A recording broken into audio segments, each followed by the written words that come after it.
പിതാവ്, പുത്ര, പരിശുദ്ധാത്മാവാകുന്ന ത്രിയേക ദൈവത്തിൻ്റെ അതിപരിശുദ്ധമായ തിരുനാമം വാഴ്ത്തപ്പെടുമാറാകട്ടെ. കർത്താവിനാൽ അനുഗ്രഹിക്കപ്പെട്ടവരെ, ഓശന്ന പെരുന്നാളിൻ്റെ അതിമഹത്തരമായ അനുഭവത്തിലേക്കാണ് നാമൊക്കെയും കടന്ന് വന്നിരിക്കുന്നത്. നമ്മുടെ കർത്താവായ യേശു മിശിഹായുടെ യെരുശലേമിലേക്കുള്ള ജൈത്രയാത്രയുടെ അനുസ്മരണമാണ് ഹോസന്ന പെരുന്നാൾ എന്ന് പറയുന്നത്. വിശുദ്ധ വേദപുസ്തകം നാം ഒന്ന് പരിശോധിക്കുമ്പോൾ 4 സുവിശേഷങ്ങളിലും ഈ സംഭവത്തെ നമുക്ക് കാണുവാനായിട്ട് സാധ്യമാകുന്നുണ്ട്.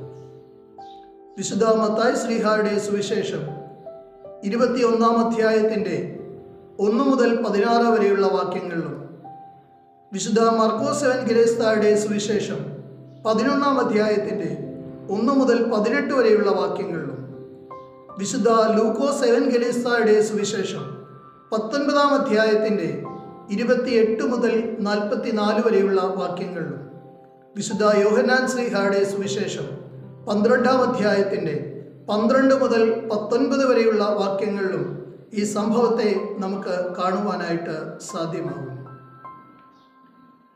ബെഥാനിയയിൽ ലാസറിനെ ഉയർപ്പിച്ചതിന് ശേഷം യഹൂദന്മാരുടെ ഇടയിൽ യേശു തമ്പുരാനോടുള്ള അസൂയയും വർദ്ധിക്കുന്നതായിട്ട് കാണുവാനായിട്ട് സാധ്യമാകും. യേശു തമ്പുരാനെയും ലാസറിനെയും ഒക്കെയും വകവരുത്തണമെന്ന് ആഗ്രഹിച്ചിരുന്ന ഒരു കൂട്ടം ജനസമൂഹം അന്ന് യഹൂദന്മാരുടെ ഇടയിലുണ്ടായിരുന്നു. അവരുടെ ഇടയിലൂടെ തന്നെയാണ് യേശു തമ്പുരാൻ തൻ്റെ ഈ ജൈത്ര യാത്ര നടത്തുന്നത്. അന്ത്യകാലഘട്ടത്തിൽ യേശു തമ്പുരാൻ പങ്കെടുത്ത ഒരു പ്രധാനപ്പെട്ട പൊതുചടങ്ങ് എന്ന് പോലും വേണമെങ്കിൽ ഈ ജൈത്രയാത്രയെ നമുക്ക് വിശേഷിപ്പിക്കുവാനായിട്ട് സാധ്യമാകും. ഓശന്ന എന്ന പദത്തിന് അർത്ഥം സേവ് നൗ, അല്ലെങ്കിൽ ഇപ്പോൾ രക്ഷിക്കണമേ എന്നാണ്. യേശു തമ്പുരാന് ജയ് വിളിച്ചുകൊണ്ട് യേശു തമ്പുരാന്റെ പിറകെ പോകുന്ന ഒരു ജനക്കൂട്ടത്തെയല്ല അവിടെ ദർശിക്കുവാനായിട്ട് സാധ്യമാകുന്നത്. മറിച്ച് യേശു തമ്പുരാനോട് ഞങ്ങളെ രക്ഷിക്കണമേ എന്ന് ആവശ്യപ്പെട്ടുകൊണ്ട് പുറകെ പോകുന്ന ഒരു ജനക്കൂട്ടത്തെയാണ് ഈ വേദഭാഗങ്ങളിലൊക്കെയും നമുക്ക് കാണുവാനായിട്ട് സാധ്യമാകുന്നത്. സങ്കീർത്തനങ്ങൾ നാം ഒന്ന് പരിശോധിക്കുമ്പോഴും ഈ ഹോസന്ന എന്ന എബ്രായ പദം നമുക്ക് കാണുവാനായിട്ട് സാധ്യമാകുന്നുണ്ട്. ഈ യാത്ര ഒരു പ്രവചനത്തിൻ്റെ പൂർത്തീകരണമാണ്. സക്കറിയ പ്രവാചകന്റെ പുസ്തകം 9-ാം അധ്യായത്തിൻ്റെ 9-ാം വാക്യം നാം പരിശോധിക്കുമ്പോൾ അവിടെ കാണുവാനായിട്ട് സാധ്യമാകുന്നുണ്ട്. സിയോൻ പുത്രിയെ ഉച്ചത്തിൽ ഘോഷിച്ചാനന്ദിക്ക, യെരുശലേം പുത്രിയെ ആർപ്പിടുക. ഇതാ നിന്റെ രാജാവ് നിന്റെ അടുക്കൽ വരുന്നു. അവൻ നീതിമാനും ജയശാലിയും താഴ്മയുള്ളവനുമായി കഴുതപ്പുറത്തും പെൺകഴുതയുടെ കുട്ടിയായ ചെറുകഴുതപ്പുറത്തും കയറി വരുന്നു. അതെ, യാത്രയുടെ ഒരു പൂർത്തീകരണം എന്ന് പറയുന്നത് ഈ പ്രവചനത്തിൻ്റെ പൂർത്തീകരണമാണ് എന്ന് നമുക്ക് കാണുവാനായിട്ട് സാധ്യമാകും. അല്പനിമിഷങ്ങൾ കൊണ്ട് ഈ ഹോശന്ന പെരുന്നാളിൻ്റെ 3 പ്രത്യേകതകളെ മാത്രം നിങ്ങളോടൊത്ത് പങ്കിടുവാനായിട്ട് ഞാൻ ആഗ്രഹിക്കുകയാണ്. ഒന്നാമത്, ഈ ഹോശന്ന പെരുന്നാളിൻ്റെ പ്രത്യേകത എന്ന് പറയുന്നത് ഇതൊരു പ്രതിസംസ്കാരത്തിൻ്റെ പെരുന്നാളാണ്. The festival of counter culture.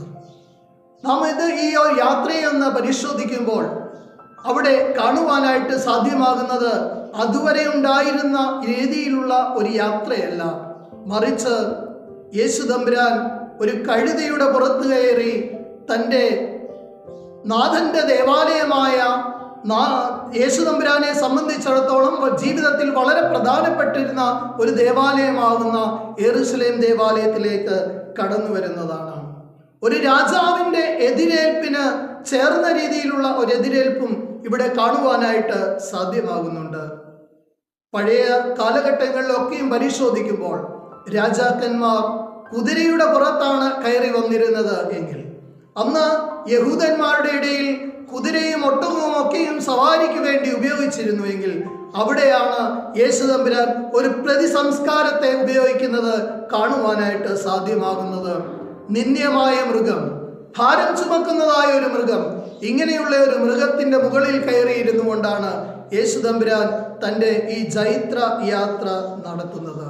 ഈ കഴുതയുടെയും ജീവിതത്തിൽ അനേക പ്രത്യേകതകളുണ്ട്. ഈ കഴുത ഒന്നാമതായി ഇതൊരു കെട്ടപ്പെട്ട കഴുതയായിരുന്നു. ഇതിന് ബന്ധനങ്ങളുടേതായ അനുഭവത്തിൽ നിന്നാണ് മോചിപ്പിച്ചുകൊണ്ട് വരുന്നത്.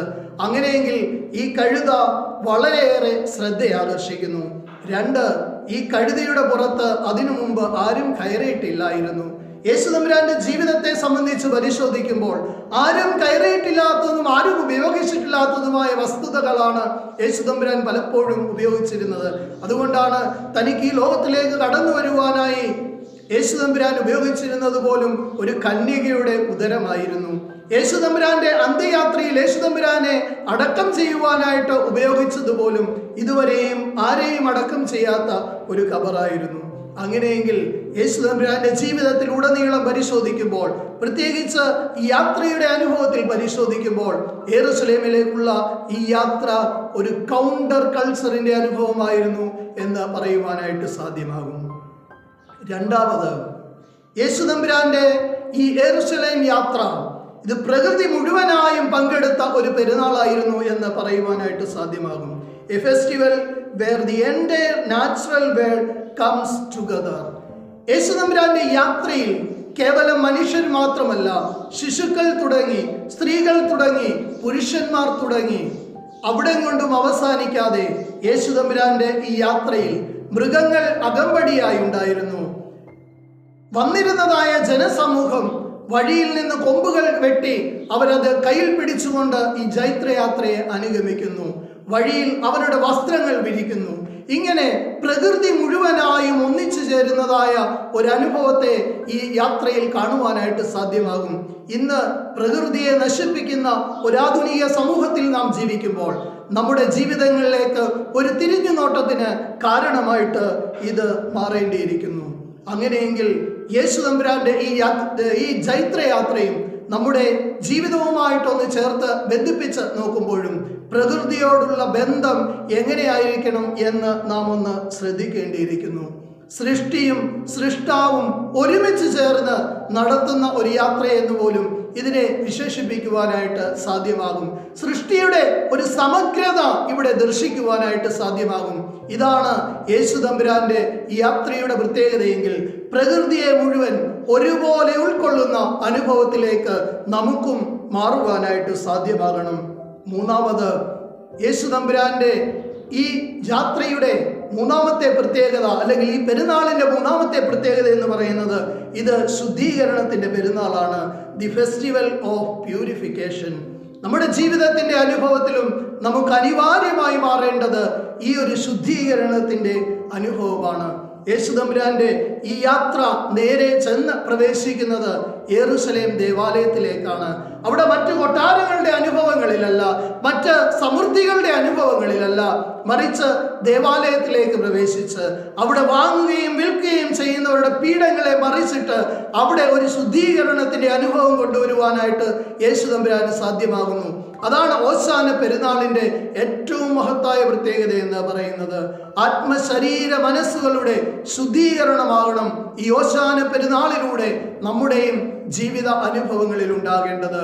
നോമ്പിന്റെ അവസാനത്തിലേക്ക് നാം പ്രവേശിച്ച് വീണ്ടും ഈ കഷ്ടാനുഭവ ആഴ്ചയിലേക്ക് നാം ഒന്ന് യാത്ര ചെയ്യുമ്പോൾ നമ്മുടെ ആത്മശരീര മനസ്സുകളെ ശുദ്ധീകരിക്കുന്നതിനുള്ള അനുഭവമായിട്ട് ഇതിനെ നാം മാറ്റണം. 3 പ്രധാനപ്പെട്ട ചിന്തകളെ മാത്രമാണ് നിങ്ങളോട് ഒത്ത് പങ്കുവച്ചത്.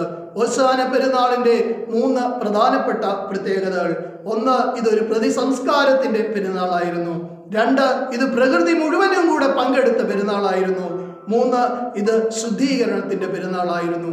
നമ്മുടെയും ജീവിതാനുഭവങ്ങളിലേക്ക് നാം ഒന്ന് നോക്കുമ്പോൾ 40 ദിവസത്തെ നോമ്പ് അനുഷ്ഠാനങ്ങൾക്ക് ശേഷം കർത്താവിന്റെ പീഡാനുഭവത്തോട് ചേർന്ന് കർത്താവിന്റെ ഉയർത്തെഴുന്നേൽപ്പിന് വേണ്ടി നാം ഒരുങ്ങുന്നതായ ഈ വേളയിൽ നമ്മുടെ ജീവിതങ്ങളിലും ഒരു മാറ്റം കൊണ്ടുവന്ന് ഒരു പ്രതിസംസ്കരണത്തിന്റെ അനുഭവത്തിലേക്ക്, ഒരു പ്രതിസംസ്കാരത്തിന്റെ അനുഭവത്തിലേക്ക് കടന്നു വരുവാനും പ്രകൃതിയോട് ചേർന്ന് ഒരുമിച്ച് ഇണങ്ങി ജീവിക്കുവാനും അതോടൊപ്പം തന്നെ ഒരു ശുദ്ധീകരണത്തിന്റെ നാളുകളായി മാറുവാൻ ഈ ഓശാന പെരുന്നാൾ നമ്മേവരെയും ശക്തീകരിക്കട്ടെ എന്ന് പ്രാർത്ഥിച്ചുകൊണ്ട് ഞാൻ എൻ്റെ വാക്കുകൾക്ക് വിരാമം കുറിക്കുന്നു.